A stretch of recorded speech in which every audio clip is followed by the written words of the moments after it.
Hi guys, FPL Posty here. Just a quick video to show you my game week 28 locked in team. We've got an hour and 20 minutes until we reach the deadline, so not long to get your teams ready. Only one game tonight, that is Nottingham Forest versus Newcastle United.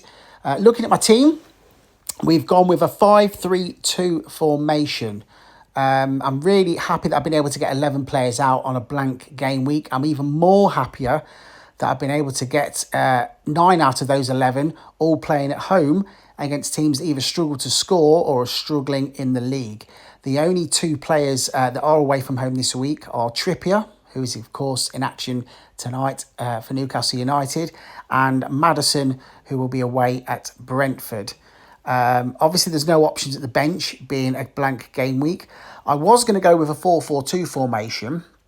I've done 2 transfers this week. I've taken out March and brought in Maddison, and I also took out a Stupinan for Chilwell. Now, I was going to change Mitoma for Harvey Barnes, as Harvey Barnes is a massive differential. However, I'm a little bit worried about a Stupinan coming back from international duty. He is playing all the way over the other side of the world, and I don't think he will be back in time to feature for one of Brighton's games. So that, and also Ben Chilwell is a massive bandwagon pick this week. Everyone's been jumping on him. So I think it was sensible really to backtrack on my transfer plans and keep Mitoma, as for me personally, Mitoma is my favourite Brighton asset at the moment, and bring in Ben Chilwell. Now, obviously, we hope that Potter will play a 5-3-2 formation against Everton. If he does, and Chilwell does start in the left wing-back position, the chances are he will get an attacking return against Everton. Looking at the rest of my team, Mings and me are both at home against struggling teams in Leicester and Bournemouth, so I'm hopeful there that they will get clean sheets. Obviously, not much chance of attacking returns from those two. Trippier, like I say, is in action tonight. For me personally, Kieran Trippier is the new Trent Alexander-Arnold. He is the go-to defender, always a shoo-in for bonus points if Newcastle keep a clean sheet.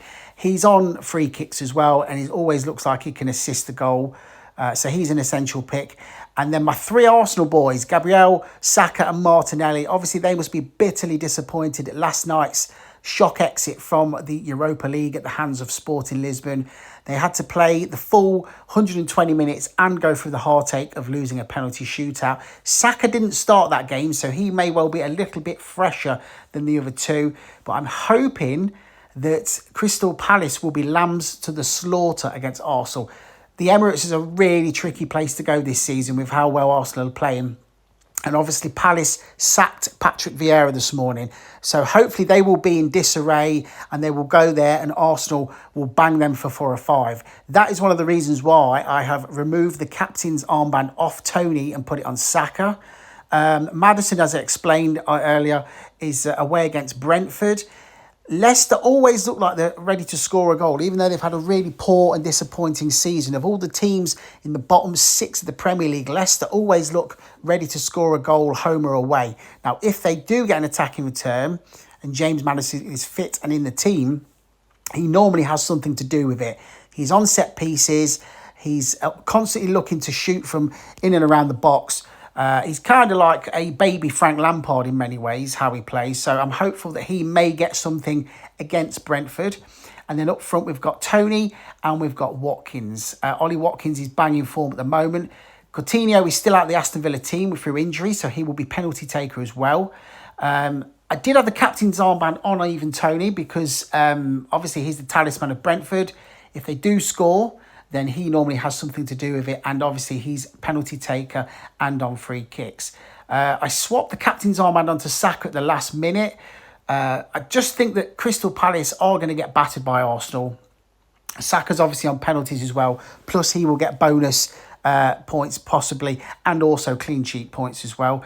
No options on my bench because it is a blank game week. So I've kept hold of my most precious blanking assets, who is Haaland, Rashford and Mitoma. So yeah, I'm hopeful of picking up at least 60 points, maybe even 70 if I'm lucky, fingers crossed.